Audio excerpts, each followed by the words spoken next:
माता दुर्गा। कौन बताएगा? गौलोक निज धामनि चले ततस्य देवी महेश हरिधाम सुतेषु तेषु। ये देवी धाम है, मृत्यु लोक है, और उसकी रखवाली कौन है? दुर्गा माता है। तो उसका काम क्या है? हाथ में क्या है? देखो, अच्छा से देखो, चित्त में क्या है उसके हाथ में? हाँ, जो सत्संग नहीं करेगा, जो भक्ति नहीं करेगा, हाँ, लपड़ भी मारेगी। बोलो जय माता दी। इसलिए सभी को पुनः स्वागत है, अभिनंदन है। शास्त्र कहता है, देखो मैं पक्का बात बताऊंगा, शास्त्र को लेते हुए श्रीमद् भागवत गीता, रामायण महारानी, श्रीमद् भागवत पुराण और गरुड़ पुराण। कौन कौन गरुड़ पुराण कभी पढ़े हो? कोई कभी गरुड़ पुराण पढ़ा? नहीं पढ़ा। मृत्यु के बाद यही पढ़ा जाएगा।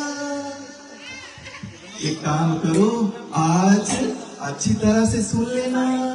मृत्यु के बाद क्या होता है? हाँ, मृत्यु के बाद क्या होता है?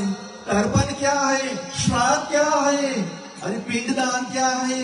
अभी छोटे बच्चे से पूछो, छोटे छोड़ दो, बड़े से पूछो, बड़े नहीं जान पाते अभी। कौन बताएगा? सभी किए श्राद्ध पिंडदान? कौन बताएगा? हाँ, इसलिए तो सत्संग की आवश्यकता है, वरना शरीर छोड़ोगे, हाँ, फिर यहीं पर ये संतान आपका क्रियाकर्म कैसे करेंगे? इसलिए श्रीमद् भागवत पुराण में आया है, आयुर्हर्ति वै पुंसा उदयन अस्तम च यदशौ तस्य हर्ता यशनो नित्य उत्तम श्लोका वर्तया। मेरे गोविंद का नाम उत्तम श्लोका है, इसलिए बिना श्लोक के कथा अधूरा है। इसलिए तो हम श्लोक का गायन करते। क्यों? वो उत्तम श्लोका। आयुर हर्ति वै पुंसा उदयन अस्तम च यशो। आज सूरज उगा कि नहीं? हाँ, और अभी शाम को अस्त भी होगा, लेकिन हमारा आयु बढ़ेगा कि घटेगा? घटेगा। आयुर हट्टी वही पुंसा उदयन अस्तम च यशो, लेकिन तस्य हर्ता यशनो नित्य, बोले उसका आयु नहीं घटेगा। इसका उत्तम श्लोक वर्तया, जो मेरे गोविंद का गान करता है, उसका कथा श्रवण करता है, उसका नाम लेता है, उसका आयु नहीं घटेगा। इसलिए सभी को स्वागत है। हमारे गृह मालिक राम कश्यप, क्या नाम है उसका? राम कश्यप, बड़ा सुंदर नाम। कश्यप परिवार, कश्यप गोत्र है। क्या है? गोत्र है। कश्यप का मतलब? कश्यप का मतलब क्या? प्रभु जी कहाँ है? प्रभु जी, हरे कृष्णा। कश्यप का मतलब जो सब में गोविंद को देखे, जो सब में राम को देखे, और सब जगह पे मेरे राम और सीता, लक्ष्मी नारायण, जो उसको सब में देखे, उसको क्या कहते हैं? कश्यप कहते हैं। हमारा दृश्य बस कश्यप जैसा होना चाहिए। वो है कश्यप ऋषि, ब्रह्मा के पुत्र, मारीची, मारीची के पुत्र कश्यप। और कश्यप के कौन? कश्यप और अदिति के यहाँ वामन भगवान का अवतार हुआ। छल्यासी विक्रमे बलिमत भूता वामना, पद नख नीर जनिता वामना, केशव धृता वामन रूपा, जय जगदीश हरे। इसलिए बस अगर हम सच्चे प्रेमी लोग हैं तो हमारा दृश्य कैसे? कश्यप जैसा ही होना चाहिए। इसलिए चले छोटी सी भजन करते हैं। और आज की कथा में मृत्यु के बाद क्या होता है, क्यों हम श्राद्ध करते हैं, और आत्मा जब जीव निकलता है तो कहाँ जाता है, इसलिए उस पर थोड़ा हम टिप्पणी करेंगे। आज पितृपक्ष का अमावस्या है, आखिरी दिवस है, और इसमें अगर आप चाहते हो कि पितृ आपको आशीर्वाद दे तो अच्छा से कथा श्रवण कर लेना, क्योंकि वरना पितृ दोष भी लग जाता है। और पितृ दोष लगता है तो वो दुख किस पे आता है? आपके ऊपर, संतानों के ऊपर आएगा। इसलिए तो श्राद्ध करते हैं, और विधि पूर्वक करोगे तो उसका पूरा लाभ मिलेगा। इसलिए छोटी सी भजन करते हैं, सभी लोग साथ दें, और उसके बाद अपने अपने पितृ को याद करेंगे और उसकी निमित्त कथा श्रवण करेंगे। थोड़ी देर के लिए संसार को भूल जाओ मेरे बगल में कौन बैठा है, भूल जाओ कि मैं कश्यप के घर पर हूँ। बस एकाग्र होकर मन से कथा श्रवण कर लेना, और उसका जो पुण्य है अपने पितरों को दे देना, वहां से फूल बरसाएंगे। जय राधा माधव कुंज बिहारी, गोपी जन वल्लभ गिरवर धारी। जय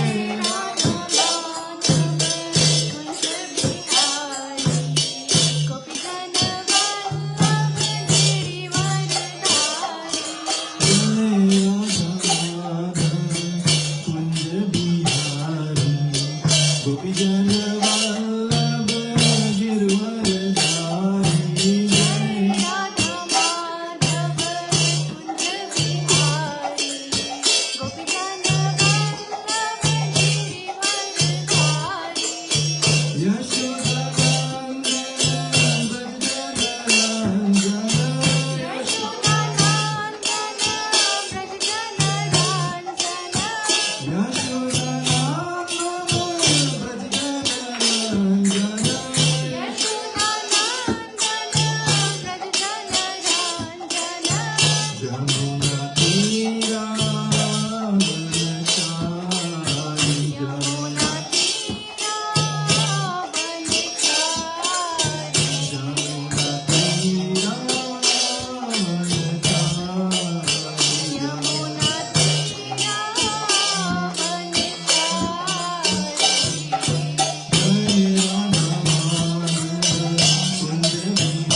हाथ जोड़ लें और अपने अपने पितृ को याद करेंगे और जो भी आज हम पुण्य कमाएंगे उसको अर्पण करेंगे। साथ साथ में याद रहे आज अमावस्या है। श्राद्ध का अगर तिथि नहीं जानते हो कोई बात नहीं, आज अमावस्या के दिन कोई भी अपने पूर्वजनों के लिए श्राद्ध कर सकता है। इसलिए सभी लोग हाथ जोड़ लें और 3 बार उच्चारण करें मेरे बाद।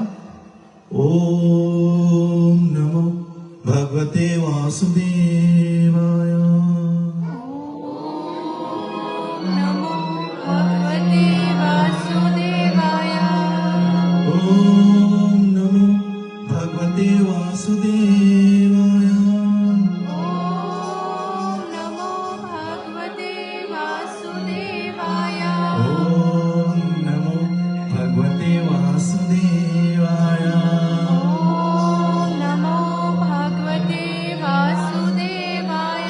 नित्यानंद हृदय वासुदा प्राण वल्लभा जानावि जीवति पदे कृष्णा प्रेमी पदा प्रभु पद्मावती सुता श्रीमन सच्चिदानंद पूर्वजा भवन मत्तो जगत प्राप्त रक्त गौर कलेवरा। ओम ज्ञान त्रिमंदस्य ज्ञानंजन शलाकय चक्षुर्मितमेन तस्मै श्री गुरुवे नमः।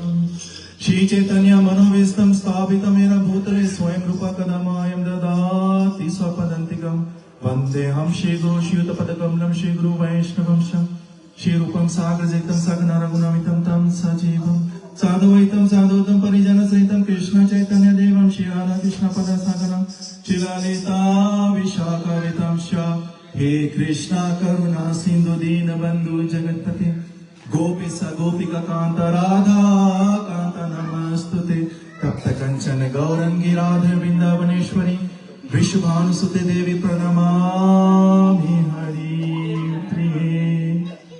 नमो विष्णुपदाय कृष्णपस्ताय भूतले श्रीमते वीर कृष्ण गोस्वामी नामिने। नमो विष्णुपदाय कृष्णपस्ताय भूतले श्रीमते भक्ति वेदांत स्वामी नामिने। नमस्ते सरस्वती देवी गौरवाणी प्रचारिणी निर्विशेष शून्यवादी पाशता देशतारिणे। सभी लोग हाथ उठाकर जय श्री कृष्ण चैतन्य प्रभु नित्यानंदा श्री अद्वैत गदाधर शिवासादि गौर भक्तवृंदा। हरे कृष्णा कृष्णा कृष्णा हरे हरे हरे राम राम राम हरे हरे। श्रीमद्भागवत पुराणम यद वैष्णवं प्रियं यं सिं परमहंसं एकममलं ज्ञानं ज्ञाते तात्र गणवरा भक्ति सहितं नैष्कृम अविष्कृतं तस्सुनु सुपठन विचार न पर भक्ति उमचे नारा। प्रेम से बोले घंतरा श्रीमद्भागवत पुराण की जय। निम्मकल्पतरो गलितं फलं सुखा मुखातमृतं दैवं पिबात भागवत रसमलायं मोरो रासिक भुवि भावुका। प्रेम से बोले सुख गोस्वामी की जय। गीता शास्त्रदं पुण्यं यापते प्रायते विष्णु पदम अपनोति भय शोगादि वर्जिता। एकम शास्त्रं देवकी पुत्र गीता एको देवो देवकी पुत्र एवा एको मंत्रस्तस्य नमानि यानि कर्मापि एकम तस्य देवस्य सेवया। प्रेम से बोले श्रीमद्भागवत गीता की जय। नित्य हरि कथा होए जहाँ भाई पट तोय सुनो तहाँ जाए जाय सुनत सकल संध्या होए राम चरण दिल गनेहा होए राम चरण दिल गनेहा। प्रेम से बोले रामायण महारानी की तुलसीदास बाबा की अपने अपने पितरों की ग्राम मालिक और उनके परिवार की सनातन धर्म की गौ माता की जय। हिताई गौर प्रेमानंदे हरि हरि बोल। हरे कृष्णा। हरे कृष्णा। सभी को पुनः अभिनंदन है। सबसे पहले आज पितृपक्ष जो पितरों के निमित्त है। अब पितृ कौन है? जो आज हमारे साथ नहीं है लेकिन हम उनके बताया गया है कुल में हमारा जन्म हुआ है। तो पुत्र का कर्तव्य क्या है? एक है बेटा, बेटा है बंटवारा करेगा। क्या करेगा? बंटवारा करेगा। और एक है लड़का जो लड़ाई ही करेगा। लेकिन पुत्र पूनाम नरकम इति त्रायते इति पुत्र, जो पूनाम नरक से जो त्रायते यानी कि हमें निकालेगा वो है पुत्र। इसलिए बेटा लड़का नहीं, हमें क्या चाहिए? पुत्र चाहिए, जो हमें क्या करे? पूनाम नरक से निकाले। इसलिए तो रामायण में आया है, पुत्रवती युवती जग सोई रघुपति भक्त जास कोई, न तो बाज बड़ी बियानी राम उनुक सुत तेहित जानी। वही माता पिता अपने बेटा बेटी को पुत्र कह सकता है जो राम परायण है, जो कृष्ण परायण है, जो धर्म परायण है, वरना वो पुत्र नहीं। इसलिए आज हमारा सब परिवार में कोई ना कोई तो पुत्र है, और ये हमारा कर्तव्य है कि हम अपने पूर्वज के लिए क्या करें? उनको बताया गया उसके प्रति श्राद्ध करें। अच्छा, संसार में सबसे बड़ा दुख क्या है? कौन बताएगा? संसार में सबसे बड़ा दुख क्या है? अभी मैं पूछूं तो सब कहेंगे पैसा नहीं है प्रभु, थोड़ा और पैसा बैंक में आ जाए तो सब ठीक ठाक हो जाता। हाँ, ये हमारा दृष्टि। लेकिन शास्त्र क्या कहता है? यक्ष ने युधिष्ठिर महाराज से 100 प्रश्न किए। हे युधिष्ठिर, यक्ष को यमराज है, 12 महाजन में से एक महाजन है यमराज। मृत्यु के समय यमराज आएंगे और यमराज ही बताएंगे, यमदूत द्वारा उनको बताया गया है, आत्मा को ले जाया जाएगा। सबसे बड़ा दुख युधिष्ठिर ने बोला, हे यक्ष, ऋण है, कर्जा है, लोन है। अम्मी टेम्मो में आए, बहुत लोन लिया, घर बनाए, गाड़ी लिए, विवाह किया, ठीक है, लेकिन 3 ऋण शास्त्र कहता है जो जन्म से हम हैं। और पहला ऋण क्या है? देवताओं का ऋण, देवी देवताओं का हम ऋण रहते हैं। पहला ऋण, हमारा शरीर देवताओं द्वारा संचालित होता है। छठी जल पावक गगन समीरा, पंचरतत ये अधम शरीरा। 5 भूमि अपो नरो वायु, एक वोटा फाया इथा एया, 5 हिस्से ये बना है। और इसका संचालन देवताओं द्वारा होता है। मन के देवता कौन? चंद्रमा। बुद्धि के देवता कौन? ब्रह्मा। इसलिए हर एक बताया गया है हमारा अंग देवताओं द्वारा। तुम देवताओं के ऋण रहते हैं। और दूसरा ऋण क्या है? ऋषि ऋण, गुरुजन का ऋण। क्यों? संपूर्ण ज्ञान किससे मिलता है? गुरु बिना बहुनिधि तरे न कोई। बिना गुरु के कोई पार नहीं होगा ना। लंगड़ नीचे फंसा है, चप्पू चला रहे हो, नौका वहीं के वहीं, 20 साल पहले जा रहा वहीं है, अभी आगे नहीं बढ़ा है अपना नौका। क्यों? गुरु नहीं है जीवन में। नर्तन भाव भारित का मेरो, सन्मुख मारू अनुग्रह मेरो, करण धार सत गुरु दृढ़ नावा, दुर्लभ साज सुलभ करी पावा। जीवन में गुरु आता है, प्रथम गुरु माता पिता, और एक बताया गया है कौन? जो बताया गया है हमारा दीक्षा गुरु होता है, जो हमें इसे माला देता है और बताता है बेटा नाम जप करो। कौन कौन नाम जप करते हैं? कौन कौन नाम जप करते हैं? कलयुग का धर्म क्या है? आप सनातनी हो ना? कलयुग का धर्म क्या है? कलयुग का धर्म क्या है? ठीक, कलो तू नाम मात्र ना पूजते भगवान हरि। भगवान का नाम से पूजन होगा। किससे? नाम से। कलो तू नाम मात्र ना पूजते भगवान हरि। भगवान का नाम से इसका आज पूजा होता है। इसलिए और वही दूसरा ऋण हम किसके? ऋषि ले लेते हैं, क्योंकि गुरु आज हमें, अरे राम जी के भी तो गुरु थे। हाँ, गुरु घर गए पढ़न रघुराई, अलब काल विद्या सब पाई। हाँ, अरे हमारे गोविंद संदपानी के यहाँ आश्रम गए, क्यों? जाके उदास वेद सुतचारी, सो प्रभु पढ़े अचरज भारी। अरे जिनके श्वास से चारों वेद प्रकट हो जाए, वो प्रभु गुरु गरन गए पढ़न रघुराई। अरे राम भगवान है, कृष्ण भगवान, फिर भी गुरु के घर गए, संकेत कर रहे हैं कि हे कलयुग के प्राणी, आप भी जीवन में गुरु अपना लेना, आप भी जीवन में क्या गुरु अपना लेना। इसलिए दूसरा रिंग क्या है हमारा, बताता गया है गुरु ऋषि का रिंग, और तीसरा रिंग पितृ रिंग, पितरों का रिंग है। क्यों? शरीर का जन्म हमारे माता पिता से हुआ, लेकिन आत्मा का जन्म परमात्मा से होता है, इसलिए हम उनके ऋण रहते हैं और इस कारण हम श्राद्ध करते हैं।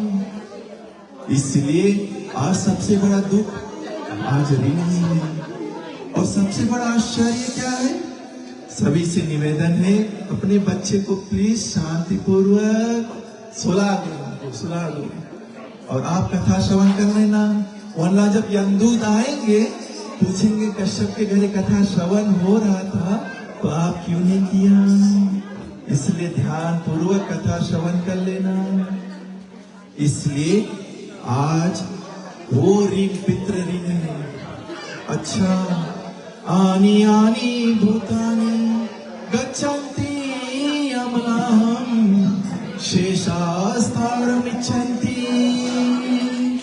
आप सबसे निवेदन है प्लीज शांति बनाए। थोड़ा बहुत बच्चे तो करेंगे पर बड़े हमारे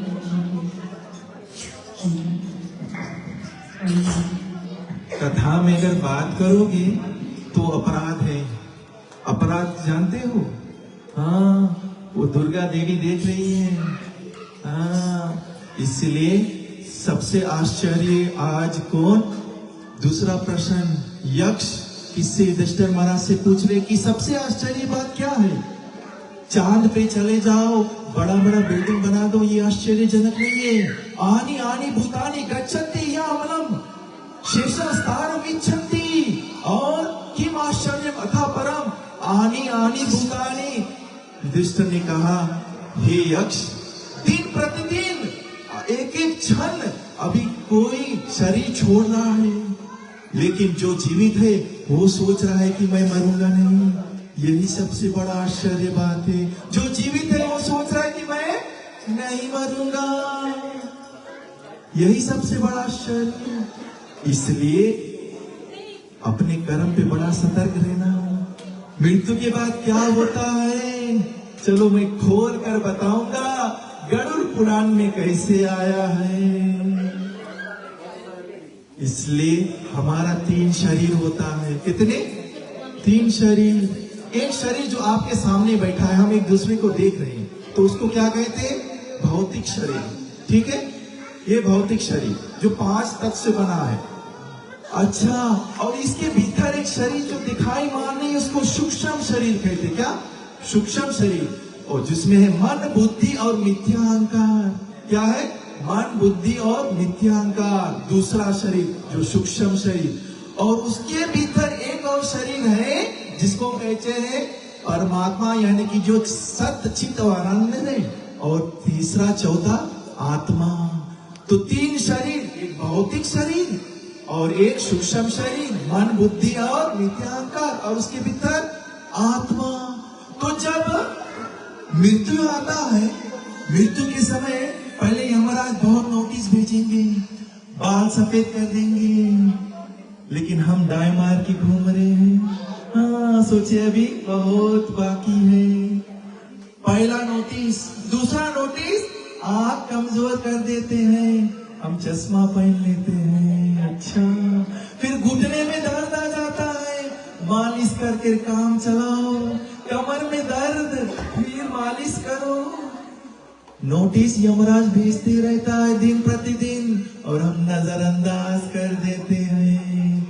लेकिन याद रखना, ये यमराज हमें बता रहा है, सावधानी कर रहा है।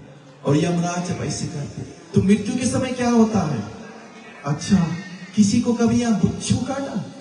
बिच्छू नहीं काटा, लेकिन हम जानते हैं बिच्छू जब काटेगा तो कितना दर्द होता है, जानते हो? बहुत दर्द होता है।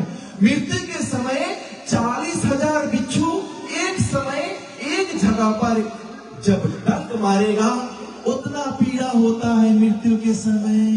कितना? 40,000 बिच्छू।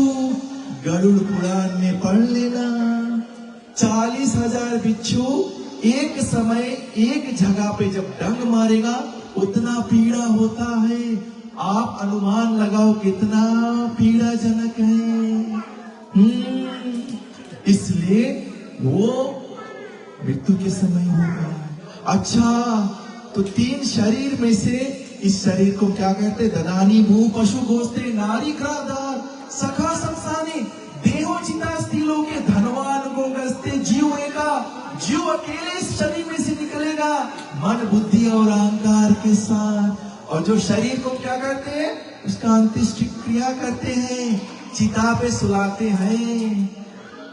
और जब अच्छा से नहीं जलेगा तो आपके बगल में जो बैठे हैं वो कहेंगे और घी छोड़ो।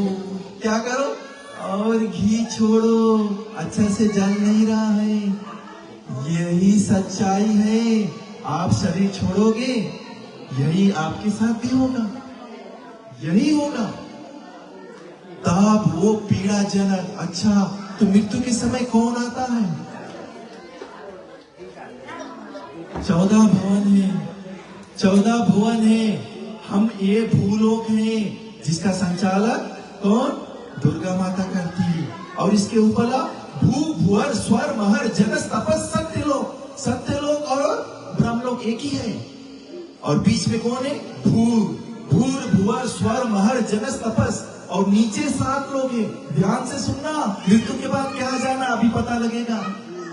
नीचे के लोग कहा है? अताल, विताल, तलाताल, सुताल, रसताल, महाताल और पताल। पताल तो सब सुने होंगे ना?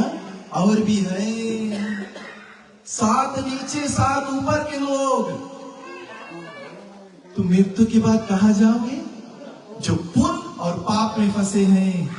आज रविवार है, आज हम भक्ति कर लिया, ध्यान फिर पाप करेंगे। तो रास्ता एक ही है। और वो क्या है? ये रास्ता आपको यमपुरी ले जाएगा। ध्यान से सुनना, पुण्य और पाप में फंसे हो तो यमपुरी जाना पड़ेगा। और यमपुरी जानते हो कहाँ है? 86,000 योजन, 86,000 योजन। कितना? 86,000 योजन भूलोक से दूरी पे है यमपुरी। और यमपुरी के अधिष्ठाता कौन? यमराज।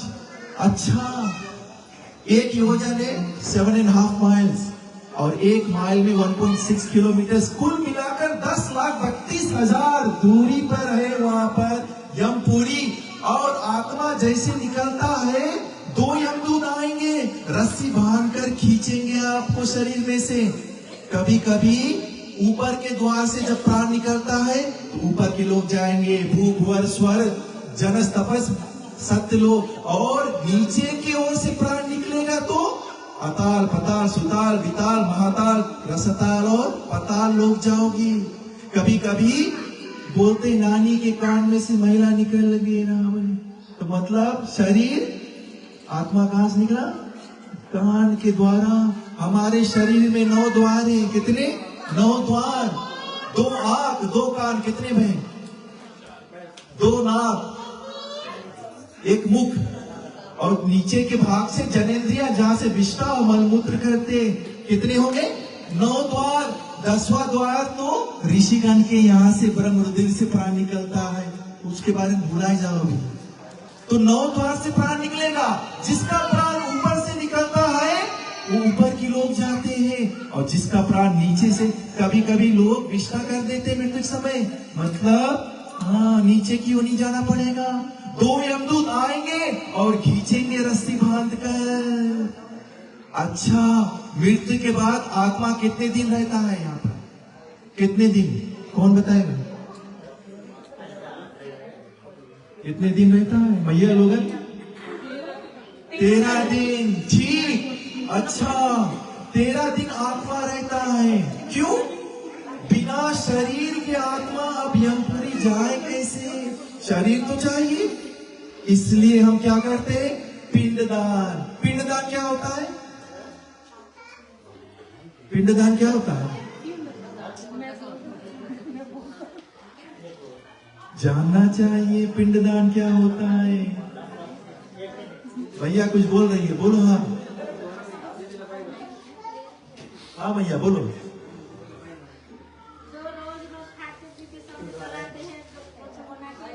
हाँ वो तो श्राद्ध हो गया। देखो पहले मैं 3 बार बता दूं, पिंड, श्राद्ध और तर्पण 3 अलग है। श्राद्ध मतलब श्राद्ध से पितृ को भोजन मिलेगा। क्या मिलेगा? भोजन, याद रखना। पिंडदान से आत्मा को शरीर मिलेगा। क्या मिलेगा? शरीर। और जो तर्पण करते हैं उससे उनको जल मिलेगा। क्या मिलेगा? जल। यही अंतर है। ठीक, तो 10 रोज तक पहला दिन का पिंड दान से उनको शरीर का बताया गया है सिर मिलेगा।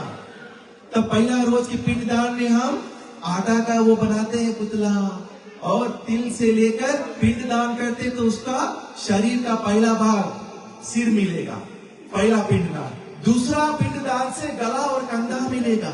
तीसरा पिंड दान से हृदय मिलेगा। चौथा पिंड दान से बताया गया पीठ मिलेगा। पांचवा पिंड दान से बताया गया है धूरी मिलेगा। और छठवा कूला यानी कि जो पेल्विक ग्रिडल है। 7वां जांघें मिलेंगे। 8वां पिंड दान से घुटने मिलेंगे। 9वां में पूरा पांव मिलेगा। तब 10वां रोज पर हम दिया मारते हैं और शुद्धिकरण करते हैं। पूरा शरीर बन गया, आत्मा का अब शरीर मिल गया है। अब वो शरीर से 13वां रोज पे क्या करते हैं? ब्रह्मभोज करते हैं, जिसको श्राद्ध कहते हैं। और श्राद्ध के द्वारा उसको भोजन मिलता है। श्राद्ध भी कैसे होना चाहिए? गरुड़ पुराण में लिखा है, सतोगुण का भोजन, बिना लहसुन प्याज का, सात्विक तरीके से भोजन, तुलसी पत्ता रखकर भगवान को अर्पण करो, फिर उसको अपने पूर्वजों को देना चाहिए। और कैसे देना चाहिए? ब्राह्मण के द्वारा। ब्राह्मण को घर पे बुलाओ। हमारे राम जी जब राजा दशरथ का बताया गया है श्राद्ध करने पुष्कर गए, तो ब्राह्मणों द्वारा उनका श्राद्ध हुआ था। तो ब्राह्मणों द्वारा अब पूछो कि पितृ को मिलेगा कैसे? पूछो कैसे मिलेगा पितृ को? सीता मैया राम जी जब पुष्कर में बताया गया है भोजन परोस रहे थे, किसको? ऋषिगणों को। तो श्राद्ध का भोजन परोसते हुए सीता मैया तपस्वी भेष में शर्मा कर लज्जा के साथ भाग गई। राम जी पीछे पीछे आए, बोले हे सीते, आप ऋषि मुनि को श्राद्ध भोजन परोसते परोसते भाग क्यों गई? तब सीता मैया ने बड़ा सुंदर उत्तर दिया कि हे नाथ, मेरे ससुर जी दशरथ जी को मैंने अपने ऋषि के बताए गए शरीर में देखा।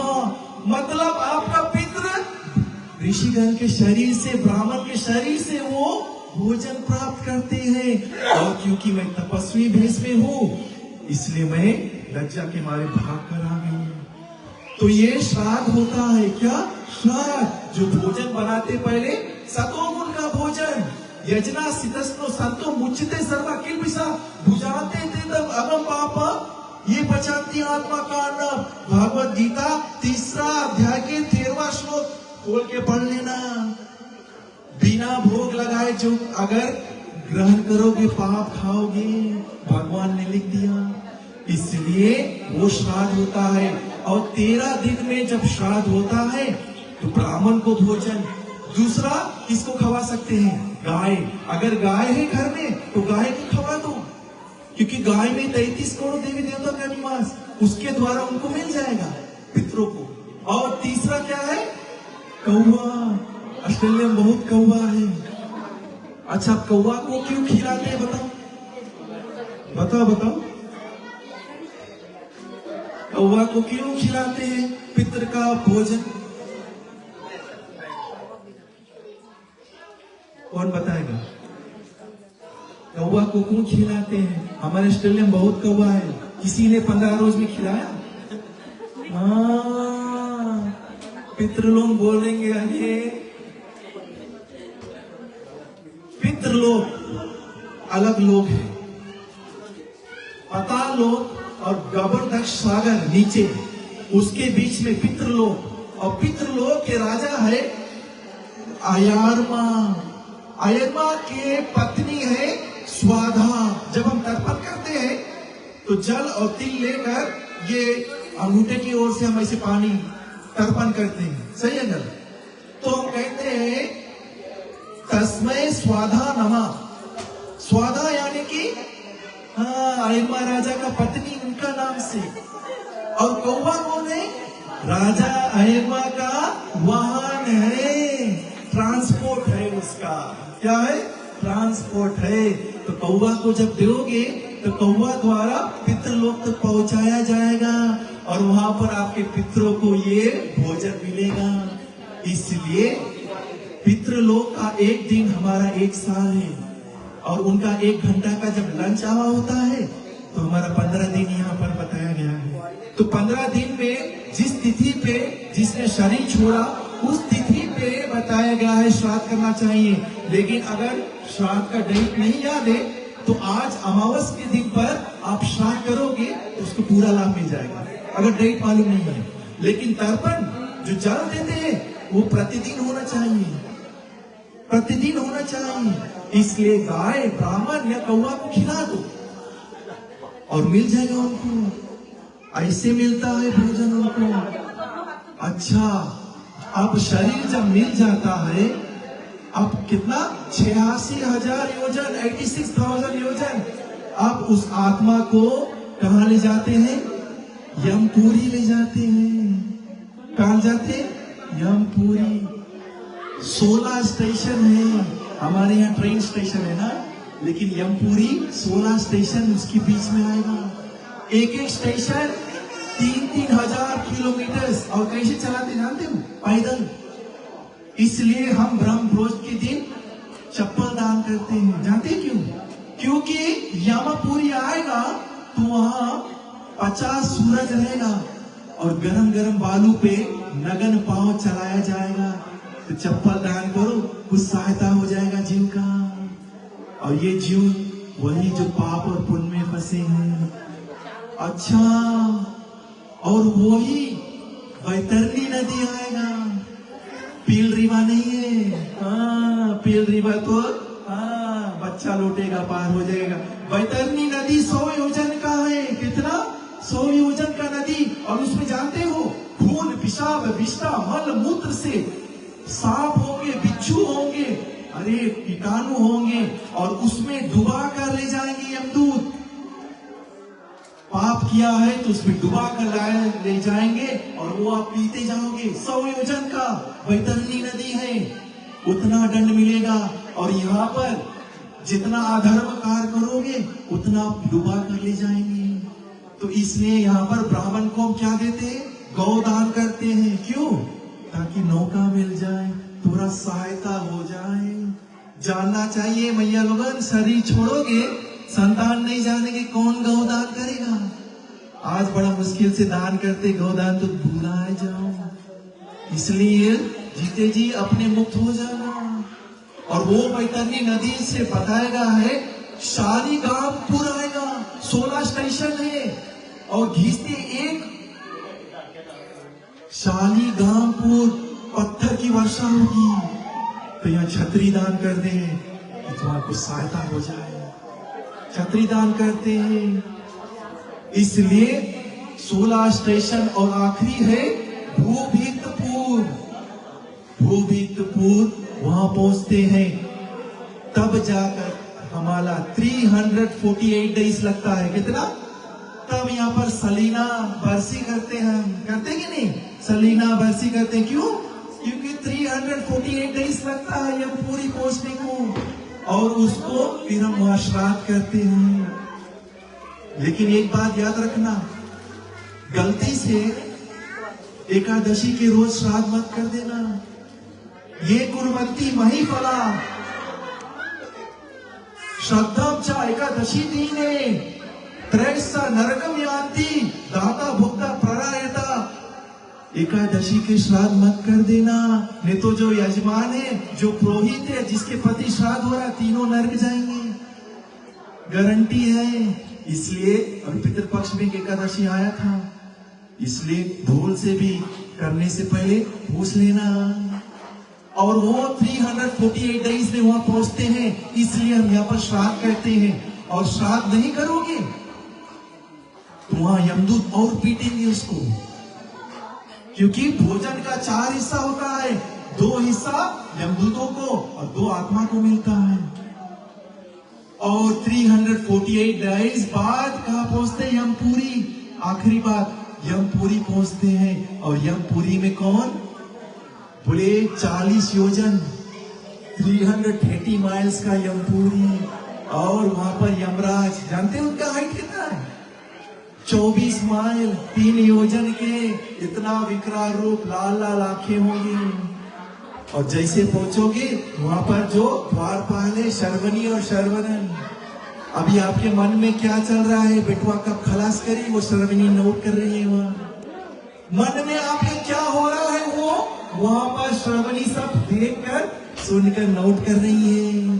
सीसीटीवी कैमरा में तो सिर्फ चित्र आता है, श्रवणी जो है आपके मन के भीतर क्या चल रहा है वो जानती है। और जैसे वहां यमपुरी पहुंचोगे, श्रवणी आपका बताया गया है, मन की बात बताएंगे। चित्रगुप्त आपका खाता खोलेगा। क्या खोलेगा? खाता खोलेगा।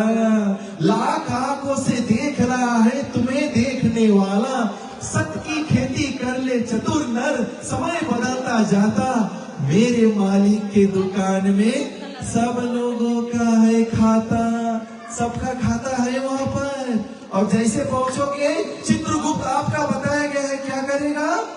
हाँ, खाता खोलेगा।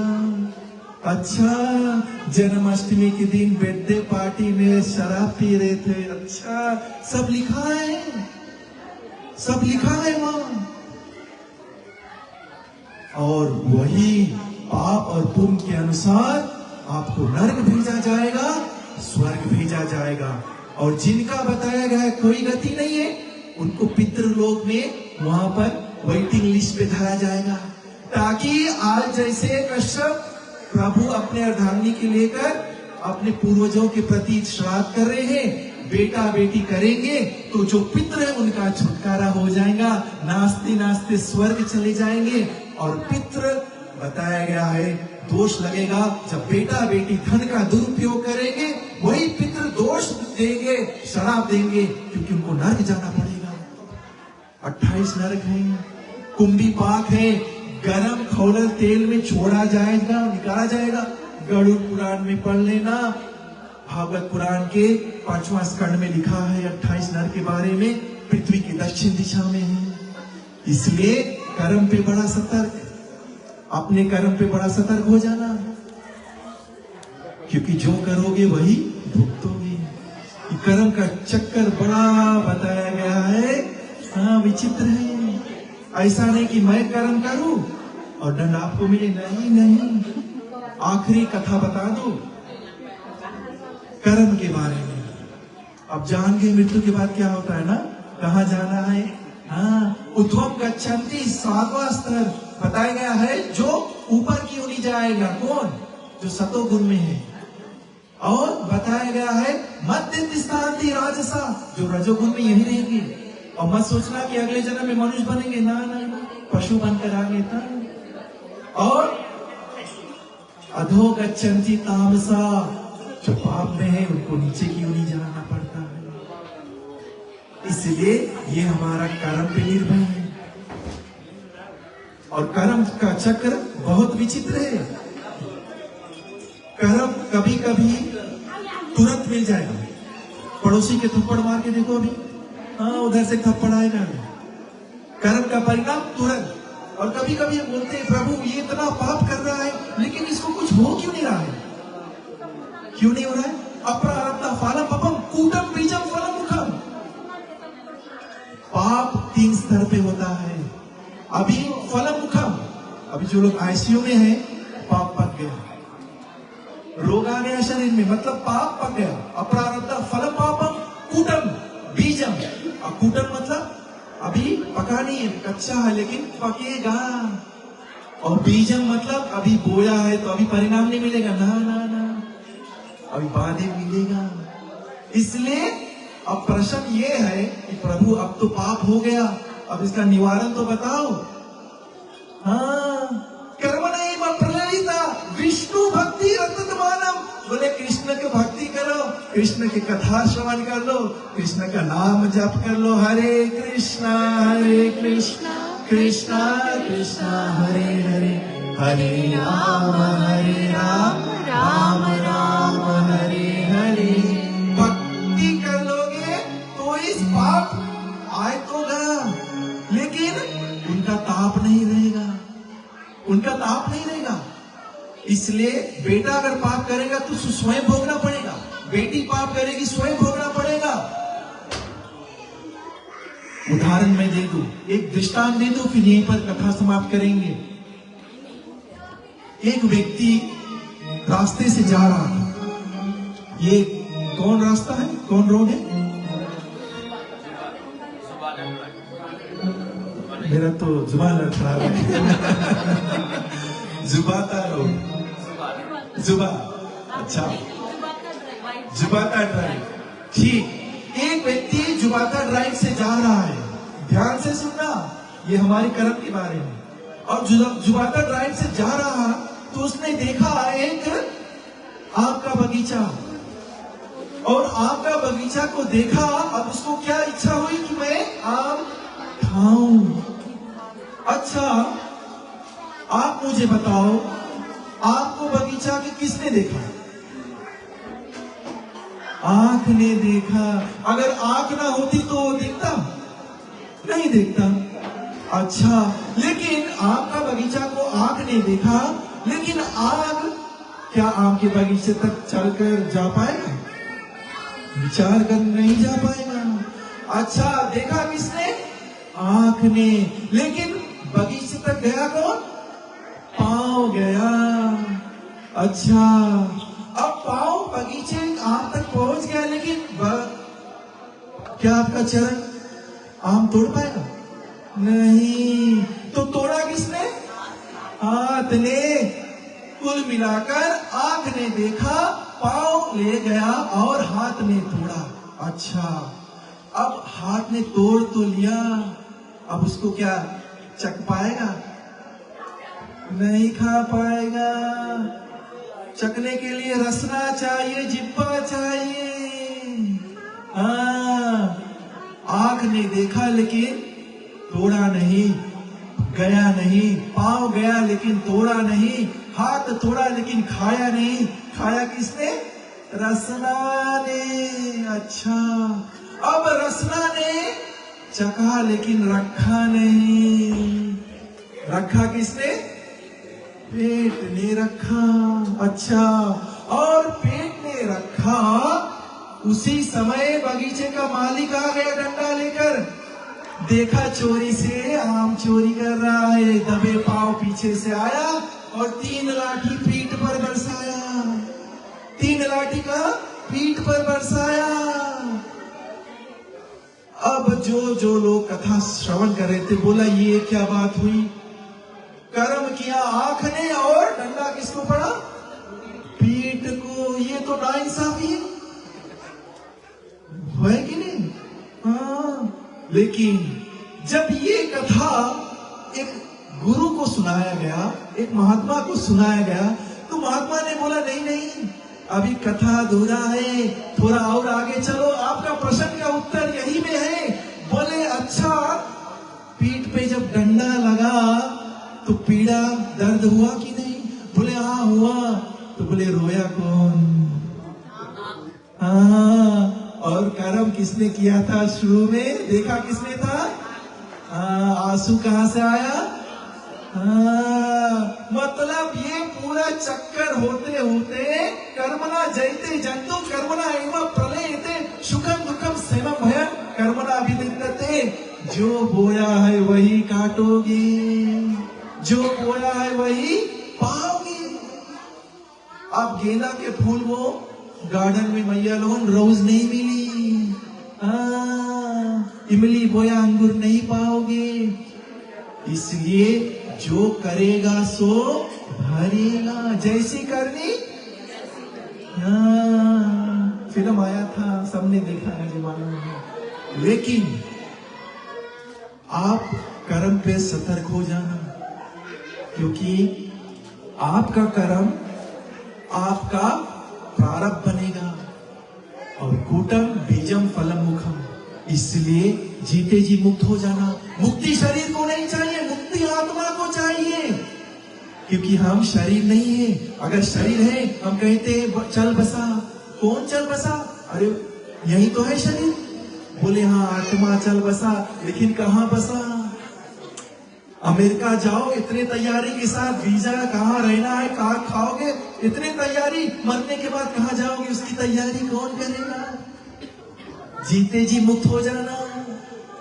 शिष्य ने बोला गुरुजी मुक्ति जीते जी की मरने के बाद? गुरु ने बोला जीते जी ना मरने के बाद। शिष्य घबरा गया, ऐसे कैसे गुरुजी? तब गुरु ने उत्तर दिया, बेटा जिस क्षण, जिस पल, जिस समय आप जान जाओगे कि हम शरीर नहीं आत्मा है, उसी क्षण मुक्ति है। उसी क्षण क्या है? मुक्ति है। इसलिए जीवन में गुरु आता है। देखो मुक्त तो आप पहले से हो, मुक्त तो आप पहले से हो, लेकिन आपको अनुभव कराने के लिए जीवन में गुरु आता है। और वो ज्ञान जब देता है तो हमारा अज्ञानता दूर होता है, और जब अज्ञानता दूर होता है तब भगवान का हम दर्शन कर पाते हैं। गुरु क्या करेगा? अज्ञानता दूर करेगा। 9 व्यक्ति थे, कितने? माफ करना 10 थे, एक और जोड़िए। अब 10 व्यक्ति को कपड़ा बेचना है नदी उस पार, ठीक। अब नदी उस पार लत्ता बेचना जाना है, और 10 आदमी नदी पार कर रहे हैं एक दूसरे का हाथ पकड़कर, और हाथ पकड़कर क्या नदी पार कर रहे हैं। क्यों? कि कोई बह ना जाए। अच्छा, नदी पार किया एक दूसरे का हाथ पकड़कर, अब उधर जाकर वो सब एक दूसरे को गिने कि कोई भय तो नहीं गया। अब जो भी गिने 1 2 3 4 9 तक गिने, अपने आप को नहीं गिने। 9 को गिने और अपने आप को भूल जाए, और बोला बह गया, बह गया, और बह गया। दूसरा ने भी गिना, जब 9 गिना, अपने आप को भूल गया गिनने के, बोला बह गया, बह गया, बह गया। सबने गिना, 9 ही पे आकर अटके, 10वां कोई नहीं गिन पाया। महात्मा जा रहे थे, महात्मा ने बोला बेटा क्या हुआ? अरे गुरु हम 10 आए थे, नदी पार किया, एक बह गया। बोला गुरु ने बोला कैसे बहेगा, जरा गिना तू। जब गिना 1 2 3 4 9, फिर गुरु ने उसका उंगली उठा कर दी, बोला 10वां। अब सब चिल्लाने लगे मिल गया, मिल गया, और मिल गया। गुरु ने बड़ा सुंदर उत्तर दिया, बोला बेटा तुम खोए कब थे, तो जो मिल गए। तुम 10 पहले भी थे और अभी भी है। मैंने तो सिर्फ ज्ञान दिया, ज्ञान का अनुभव कराया कि तुम पहले से मुक्त थे और अभी भी मुक्त हो। इसलिए गुरु ज्ञान देते हैं, वो अनुभव कराता है कि हमें ज्ञान मिले। इसलिए आज हम मन से बंधे हैं। कैसे? मन से बंधे हैं, और मन मेरे गोविंद में लगा दोगे। मन भवा भवा मत भक्तो मम यजी मम नमस्कुरु, मुझे मम दो। इसलिए अंते चलेगा मम एवा समरण मुक्ता कलेवरम, अंत में मेरे गोविंद का स्मरण करोगे, मेरे गोविंद के धाम जाओगे। भगवान ने कह दिया यान्ति देवा पता यान्ति देवा व्रता यान्ता पितृ यान्ति पितृता भूतानि यान्ति भूतेजा यान्ति माम यजनोपि माम यम यम वापि समरण भवम तस्ते अंते कलेवरम तब न विवेति कुतया सदा तद भाव भाविता। हे अर्जुन पुत्र कुंती पुत्र, मुझे जो स्मरण करेगा मेरे धाम आएगा, और जिस चीज का आप स्मरण करोगे उस योनि में जाओगे। अपने बीवी का ध्यान करते करते शरीर छोड़ा, अगले जन्म साड़ी पहनना पड़ेगा। यहाँ लोग कुत्ते पालते हैं और कुत्ते को स्मरण करते करते शरीर छोड़ा तो वही घर में आओगे लेकिन कुत्ता बनकर आओगे। हाँ, इसलिए तो आज गुरुजन क्या करते हैं, हमें ज्ञान देते हैं और हमारी अज्ञानता जब दूर हो जाता है तो हमें आत्मा का परिचय होता है कि हम शुद्ध जीव है, चेतन आत्मा है, परमात्मा का अंश है। इसलिए सभी लोग चले मिलकर जो भी पुण्य कमाएंगे अपने पितरों को देंगे। अंत में सभी लोग हृदय से एकदम भगवान का नाम लेंगे। भगवान का बताया गया है, उसका नाम क्या है? नाम चिंतामणि कृष्ण चैतन्य रास में घरा पूर्ण शुद्ध नित्य अभिन्नत नाम नामिनो। भगवान, उसके भगवान के नाम में कोई अंतर नहीं है। इसलिए भगवान का आज पूजन भगवान के नाम द्वारा होगा। इसलिए सभी लोग मिलकर कीर्तन करेंगे और आरती करेंगे। साथ साथ में जितने भी यहाँ प्रसाद है भोग लगाया गया भगवान को और वो पितृ को मिलेगा।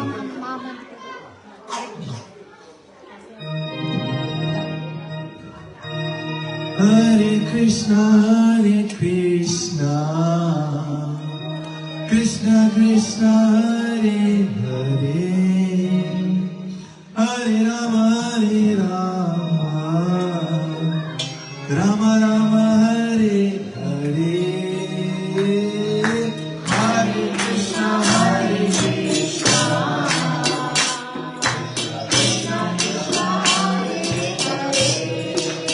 सभी लोग हरे राम पानी का सेवन करते हुए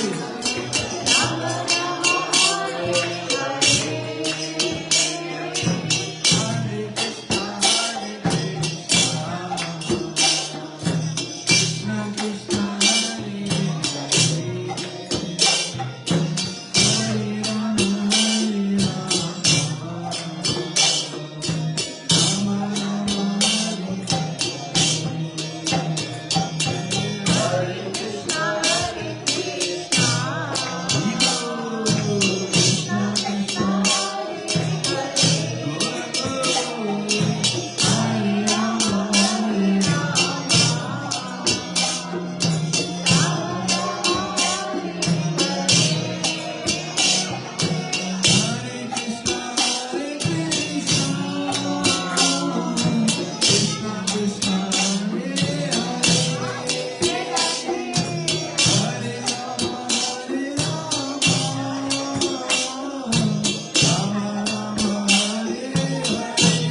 भगवान की भक्त महाराज की श्रीला प्रभुपाद की श्रीला गुरुदेव की। सभी लोग हाथ उठा रहे और भगवान का नाम उच्चारण करेंगे और अपने अपने मन में अपने पितरों को आज जो पुण्य कमाया है उसको हम अर्पित करेंगे। हाथ उठा रहे सभी लोग। हरे कृष्णा कृष्णा कृष्णा हरे हरे